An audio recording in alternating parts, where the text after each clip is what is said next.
Blah blah blah blah blah blah blah blah blah blah blah blah blah. Yeah. I'm speechless. Oh, this is so fun. I love what you guys are doing. This is just so cool. This is The Studio, brought to you by the Slow Arc Foundation, connecting Cal Poly architecture through entertainment, news, and scholarships since 2009. This is the home of Cal Poly students, alumni, faculty, and friends, where we discuss all things architecture, Cal Poly, and everything in between.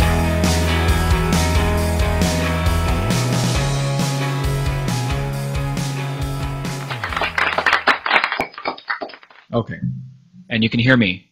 Yes.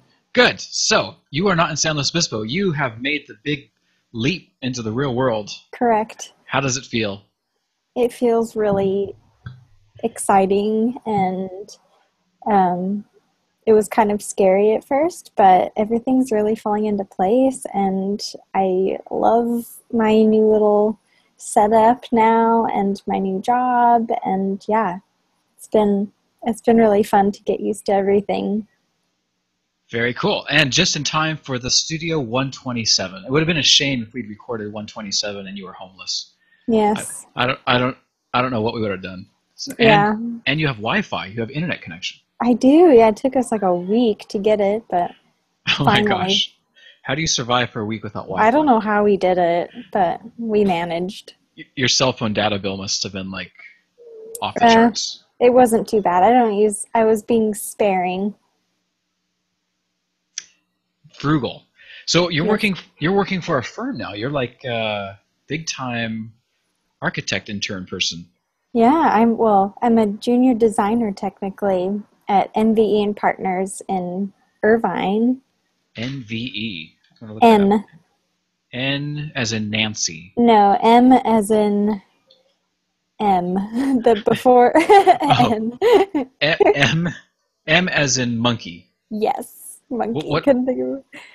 Now, does that stand for something? Are those partners' names? Yes, correct. Yeah, that's the partners' names, like McLaren, Velas, or something V, and then MZIC and Partners. That's what Google is telling me. Yes. You passed the test. Yeah. So they've got on their website some cool projects. They're doing Silicon Valley's newest high-rise, breaking ground in 2016. They do a lot of high-rise, lots of mixed use, multifamily housing, retail, some entertainment, and lots of really exciting projects that are very diverse. And so I'm really liking the process of getting to know their projects better as I work there. Yeah. So what are you doing as junior designer? What project are you working on right now? Well, I'm working on a handful of projects right now, and the past couple of weeks, I just started my third week, so I've been kind of jumping between things and helping people with small tasks in the beginning, and then more recently, I've been getting more plugged into like more long-term tasks, I guess, and being given more responsibilities. So it's a slow process of easing in because they're kind of, I guess, testing me out and seeing what I can do, before getting super involved. So yeah. Now, were you the only new hire, or did they hire a couple of people? They've been hiring. Yeah. They've been hiring a few people. In fact, a guy just came today and introduced himself to the office, and when I went through orientation, I was with one other person who was just starting in the admin department. So it's changing. It seems like a few people are leaving at the same time, so it's kind of like circulating. Yeah, some turnover. Mm-hmm. So they do all sorts of projects, and I'm seeing they've got stuff, all over the U.S. and China. Mm-hmm. What are some of the projects that you might be involved in? Are they going to be local projects or overseas? Do you know yet? I've so far been involved in more local projects, and that mostly means like California. They do a lot of work in Southern California, in the local Orange County and LA areas, and then they also do some things in the Bay Area. So I've been kind of mostly working in those types of projects in like mixed use. Yeah, that's great. Yeah, so you'll be able to visit job sites and meet with the clients. Yeah. I'm really excited for that part. Very cool. And they do architecture, planning, interiors, and graphics according to their website. Is that compartmentalized, or is there some crossover in the way the firm operates? The way it operates is they do have the compartmentalized departments, or the people who specialize in those things, but I'm sure there's also some cross between project teams and how they work with those different departments. Because I even worked a little bit with the planning department a couple weeks ago in helping with some of their projects. So nice. Yeah, it looks like, I'm just looking on here, anybody who's listening, according to their website, they've still got several positions open. I'm seeing all sorts of opportunities on their website. So that's awesome. They're growing. That's great to be part of a firm where things are growing and expanding. The whole mood of the firm is different than when things are contracting. Yeah. But thankfully you came out of school at the perfect time, because the economy is picking up. And actually, I've got a story on that.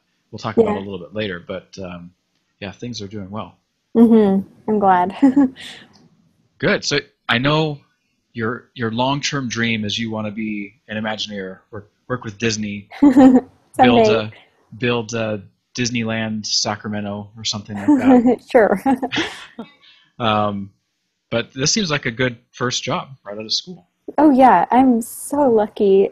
Like how this all happened, I won't go into details, but it's amazing how everything kind of fell into place with this job after all of the months of searching, and everything was just worked out really well. Well, the hosts of the show now, the studio podcast, we've got California covered. So you've got the Southern California portion. Q's got the kind of Silicon Valley area with Palo Alto. Haley's got the Central Valley. I've got the Bay Area, Northern California part. We've got California represented. Now we need to work on getting some hosts from other states and other countries. Good idea. Although we still don't have anybody. Well, you were our San Luis Obispo contact, but now you've flown the coop, so we've got to find somebody else there locally. Get another Cal Poly student. Yeah, who do you know? Do you have any friends there? Oh yeah, I know plenty of people in architecture program. Well, actually, a lot of them are abroad right now. But, yes. I'm sure I know some people who are still around. Well, we should work on getting some of those foreign abroad students on the show. Oh yeah, so that would be cool. I have a few names in mind. So we've actually got looking for my little jingle. I thought we had one for this. No, guess not. We've got some new Facebook fans, speaking of people abroad. Ooh. So since our last show, Alejandro Galindo has liked us on Facebook, and he is, or was, an architecture professor from Guatemala. From his profile, I couldn't tell if he was still a professor or if he's moved on to something else. But either way, he's architect from Guatemala. And then another fan is, I'm going to butcher the name here, but it's Laodikia Sanat Murnik, and they are an architecture student from Turkey. Wow. And it was interesting. When you go on Facebook, you can stalk people a little bit. So I went on their profile, and they had different, kind of stories about surviving architecture studio and kind of all the same things that we tend to think about over here stateside. So I would love to know what architecture studio is like in Turkey. Yeah, maybe I should reach out to them, see if they want to come on the show. Yeah, they should explain. Yeah. So, we're international. We have been for a while, but just 2 more. Okay, I got a jingle for this. Let's see. Tell me if it's too loud, because I can't really hear the levels on this. This should be the Cal Poly fight song. Yep. Okay. I recognize that. Okay. So we've got some Cal Poly news coming up before that, September 8th. This just a week from today is the Solar Cal Poly's Bon Voyage reception. and that's the Solar Decathlon team. You can go to their website and check it out. But they are heading to me. Oh, is it down south? Orange County Great Park in Irvine, California. What do you know? Yep, right so down the street. I'm gonna check it out. Yeah, so the farewell is next week. You're supposed to RSVP for that party today. So if you're listening to this, you've missed it. But the competition is October 8th through 11th and October 15th through the 18th at Orange County Great Park in Irvine, California. And entry is free to the public. So, okay, Carly, that's your assignment. One of those 2 dates. Go down, report, tell us how superior Cal Poly is to everybody else competing. Oh, yeah. And hopefully we'll win something. So that's really exciting. I have confidence in them. Well, yeah, the projects. Is that fight song still going on? Yeah. There we go. I was wondering if you wanted it to keep going. Or it was on a loop. I didn't mean to. Oh, okay.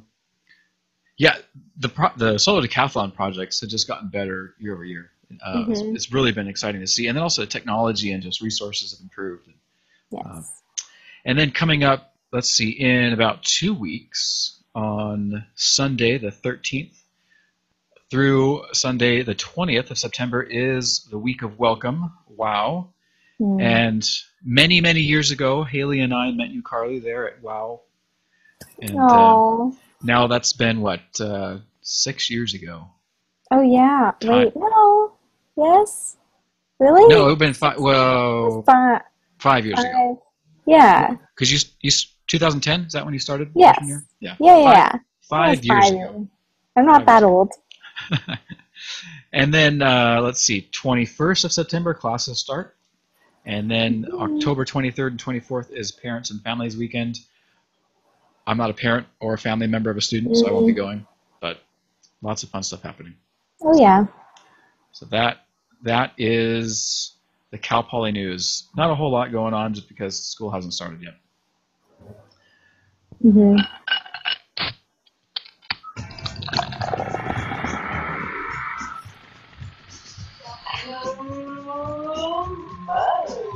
I'm watching my levels. Did the jingle end? Yes, it ended. Okay, there we go. Okay, so cool, Mo. I found this. Oh, Carly, you are not sitting in front of a web browser, are you? I am. You have a web browser. Okay, check this out. I'm looking. Go to everblocksystems.com. And Legos. Well, not just Legos. This is a giant, real-world modular plastic building block system. And I put this under Material of the Week because you can actually build stuff out of this. You can build rooms, furniture, temporary walls. You can fit doors and windows into it. So, yeah, they're these plastic building blocks. They lock together just like Legos, but they have holes in them so you can run reinforcing bars through them to make more permanent structures. And, yeah, they've got all sorts of photos in their gallery from, event planners using them as backdrops or temporary bars to people making bedrooms out of them, couches, furniture, soccer backdrops, statues, all sorts of stuff. And they come in 3 different sizes, plus they have a smooth finishing cap, and it appears to be pretty much any color you can think of. I think they'll even custom make some colors for you. Interesting. How affordable is this? I have no idea, but because I'm thinking disaster relief, humanitarian stuff right here. You could ship these things all over the world. Yeah, you can send them via FedEx, UPS. Build stuff real quick and house lots of people. So let's see, a pallet of 288 blocks weighs only 674 pounds. You can get a military transport pallet. That's 1,600 blocks for 4,000 pounds. Or you can get a 40-foot ocean liner container. You can fit a whopping 5,760 blocks in it, 20 pallets for 13,000 pounds worth of blocks. Yeah, but no tools, no glue. Just need to know how to stack stuff, and you can build something. It's pretty cool. And they have integrated cable channels, so you can run electricity through them or piping. Of course. Let's see, they've got That's so cool. they've got 13, 14 colors, including a translucent one and a gold and silver blocks for your fancy occasions. But yeah, Wow. pretty cool. Speaking of disaster relief and humanitarian and building in areas prone to hurricanes, what's the status update on your thesis project? Have you worked on it over the summer? Oh yeah, I did a lot. The beginning of the summer was a lot of coming up with construction docs and schedules, and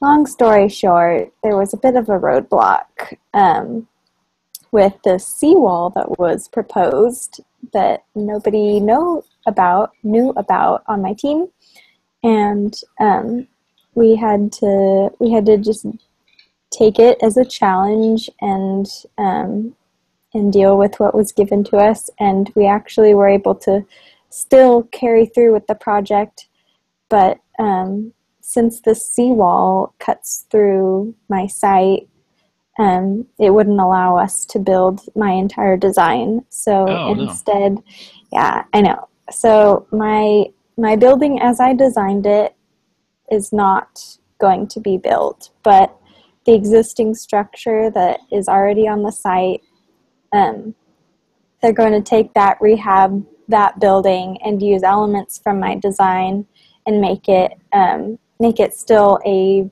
church. And I think they're adding a medical clinic, and they hired an architect and contractors to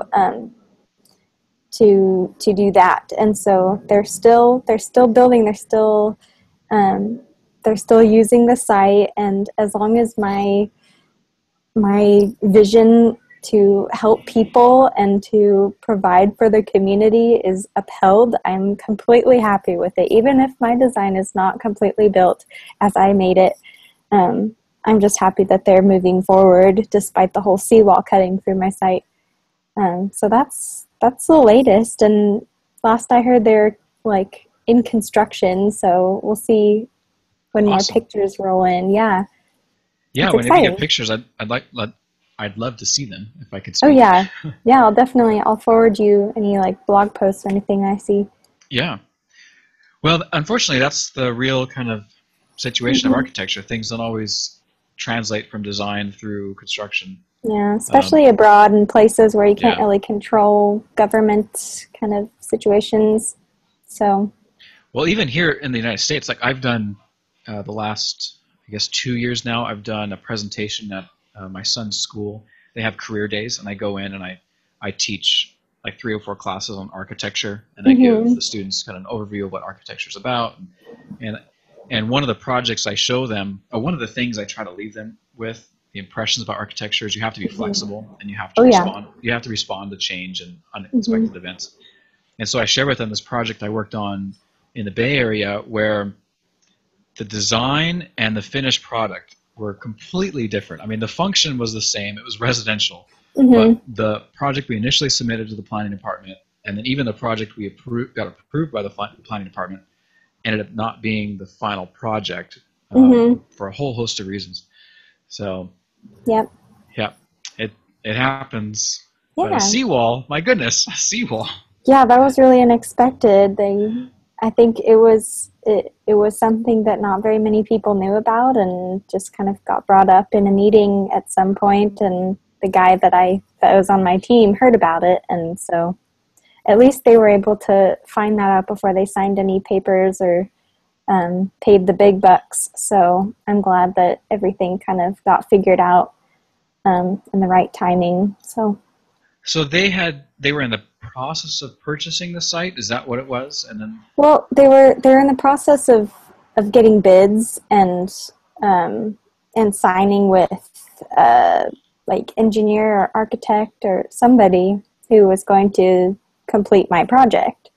And they didn't do the paperwork. They were about to do paperwork with a company to start construction, but the seawall thing kind of cut that short, and they didn't go through with that. So I'm glad they found out before rather than after they started construction. Right. Yeah, it just seems like one of those things that somebody would have notice sooner. Yeah, yeah. It was really curious, but yeah, we'll see. Well, so that brings us to the next story. There's no transition. Hear more clapping noises. There we go. Hooray for the sequel. So the next thing I found, so this is a story from Arc Daily. Have you followed at all the tiny house movement, Carly? Have you seen anything about that? I know there's a show or maybe a couple shows about tiny houses on TV. Yeah, there are, and there's a big trend. It is. There's a documentary on Netflix right now. I think it's still up, about this guy who wants to build a tiny house, and it follows him through the whole process. And then it also goes around and interviews a lot of people throughout the country building these tiny houses. Mm-hmm. So I found this article in Arc Daily. It's called 5 Things Architecture Can Learn from the Tiny House Movement. And there's probably more than that. But the 5 things they pick up on are bigger isn't always better. Capitalize on vertical space. Mixed-use spaces are the only spaces. Connect with the outdoors. And minimalism is key. And when I read this, I was like, yeah, those are exactly the things I love about the whole tiny house thing. And I know here in our house, I've been trying to implement some of those things in some of the remodeling projects I've done, trying to take advantage of every little square inch we've got and mixing functions, and we've got to connecting the outdoor doors. Because you end up with just these spaces which are just so much more livable, more functional, better use of the space you have. Right. But it seems like the market is still driving these big monstrosities of houses where it's just, I've got to check off the box. I got this room, this room, this room, and this room. You know, I don't know.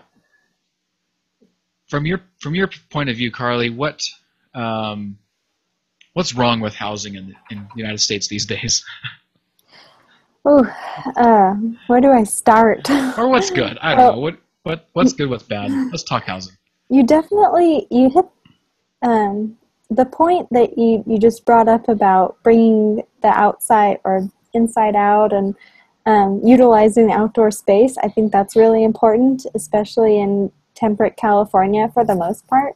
I think tiny houses could definitely work in temperate places like this where you don't have to worry about extreme weather. So I think that's one positive to tiny houses. I think housing in general in our society is just going in all different directions, and I don't agree with all of them, especially the big house movement on the other hand. And yeah, I think like construction costs, use of materials, sustainable design, that should all be taken into account when you're building a house, and a lot of people don't really, especially when they have a lot of money. So yeah, I think tiny houses, it's a way to be conscious of the way that you're living, your footprint, and I hope that one day I can have a space or have a home that responds to its environment and connects with the outdoors and is minimalist, within reason. Maybe not as tiny as some of these people with some of them there's like one room in the bathroom, basically. Yeah, I don't think I could go to that extreme, but I think just on the topic of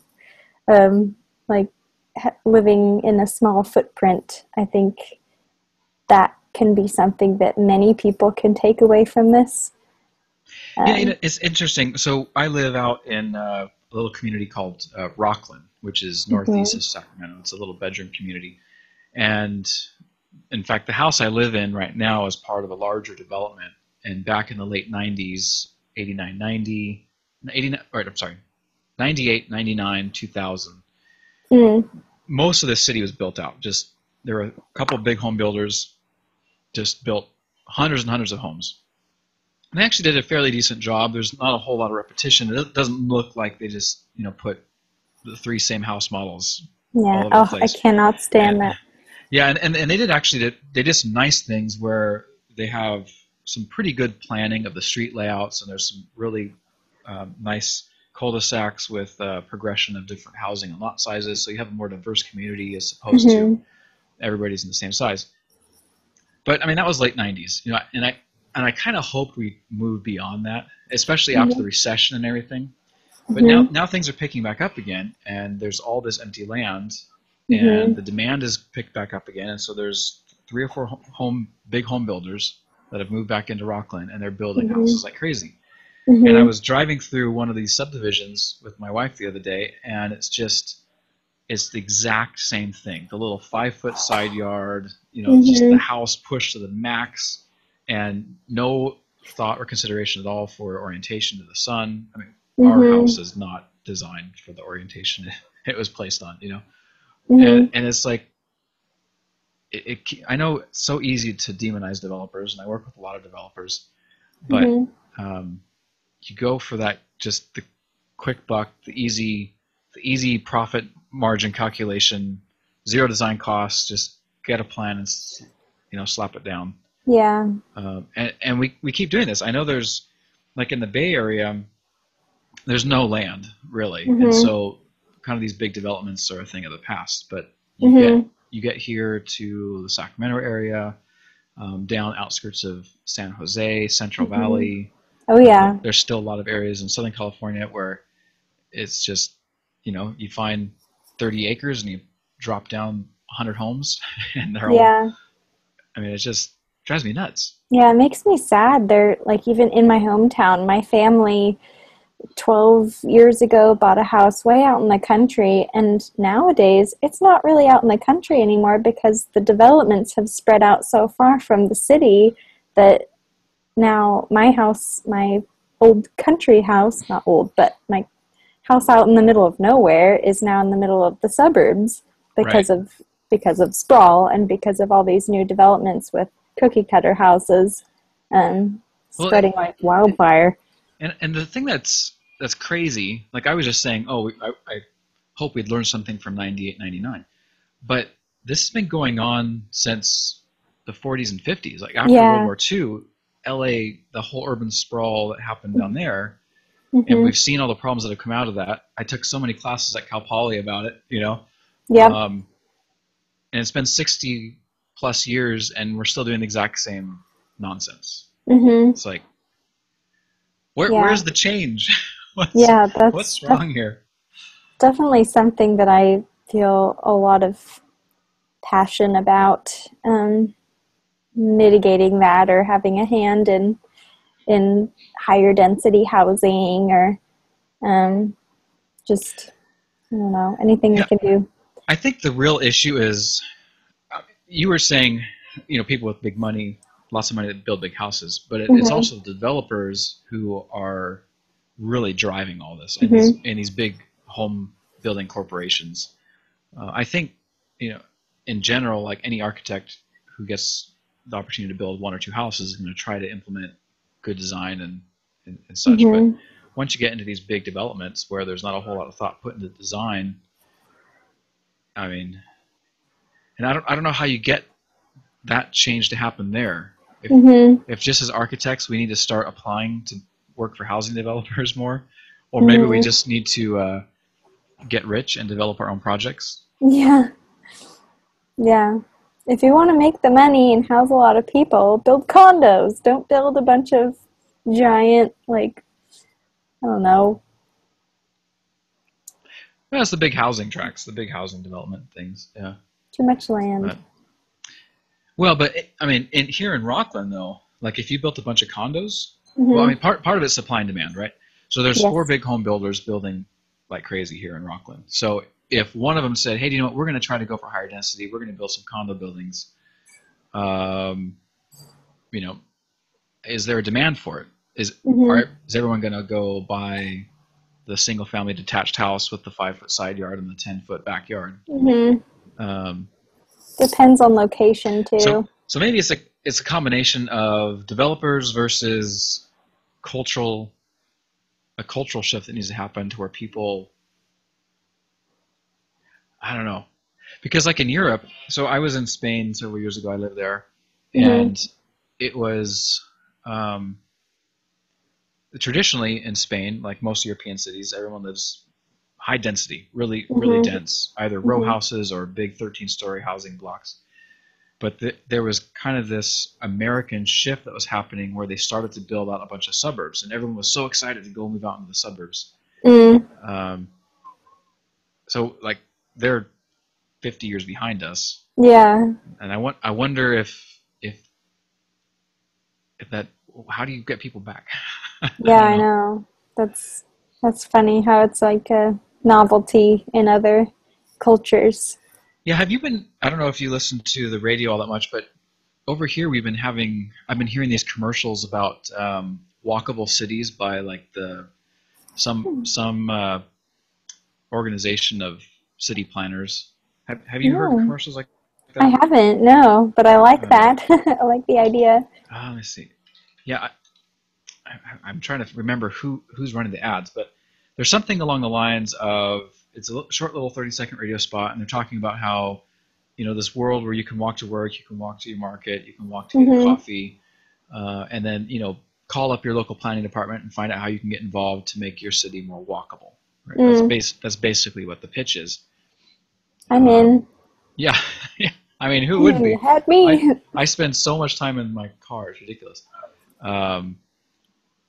Yeah, I don't know. Maybe it's kind of like the AIA's doing this big look-up movement, this ad campaign marketing thing. Maybe we just need more of these, hey, there's a better way to live marketing campaigns and get people to demand more walkable, higher density cities and towns. It needs to become trendier. Yeah. I don't know. We're just two people. Who are we, Carly? We just have a low circulation podcast that gets a lot of listeners in Guatemala. Hey, two people can change the world. I like your optimism. Okay, we'll go with it. Well, let's, how long have we been talking? Let's see. I have no timer. It's 9:11 right now. Yes. Well, I've got one more story. This kind of ties back full circle to what we were talking about at the beginning. Yeah. Construction spending reaches the highest level in 7 years. Ooh. It ticked up just a small amount, but we're at the highest spending in 7 years. So that takes us back to basically the peak of the building boom in 2008, May of 2008. Interesting. Yeah, so that's, I think that was the peak. 2007, 2008, somewhere in there was the peak of building. So, so that's great news. We are, at least from a construction standpoint, back to where we were, which is good. It's great for you, great for me. Yeah. Hopefully it'll stay that way for another 2 or 3 years, so we can save up some money and pay off our student loans. Right? Perfect. Yeah, I'm still working on those. I'm getting close. Seriously? Yes, sadly. Oh, wow. It hasn't been a priority. I've been doing other things, buying houses and starting businesses, stuff like that. But yeah, I'm there with you. Yeah, I think if you make the minimum payments, it takes you like 20 years to pay them off or something. 15 years, I don't know. I'm lucky. I'm gonna be pretty short, but. Yeah, I think I'm gonna have the last of mine done this year. It's. Oh, congrats. Yeah, it's getting close. I'll throw a party. Yeah, you should. I'll go back and get my master's degree. Okay. Well, there's not a whole lot going on in architecture right now, but I wanted to do a show as kind of our kickoff for summer. Acknowledge that school started up again and that you're in the real world and not going back to school. Yes. That is very nice, actually. Weekends. I'm discovering the joys of weekends. Weekends without homework. Yeah, it's amazing. Or being in studio. Yeah. To all you students out there who might be listening, it's going to be worth it. Weekends are amazing. Well, let's see. They've got 1, 2, almost 3 weeks before they go back, so they can have a 3-week-long weekend before they buckle down. There's where I lose. I don't get summer break anymore. Sorry. Yeah. My kids were on summer break, and they said, "Dad, what do you do for summer vacation?" I said, "I'm going to work. I don't get a summer vacation." Sorry. But Yep. Great. Well, thanks for your time tonight, Carly. Sure. It's great to talk to you. And I'll be looking forward to seeing photos of that awesome seawall and the remnants of your design as they mold themselves around it. So. Yep. Okay. Well, thanks to all our listeners from Guatemala, Turkey, and Istanbul. We appreciate it, and we'll see you next time.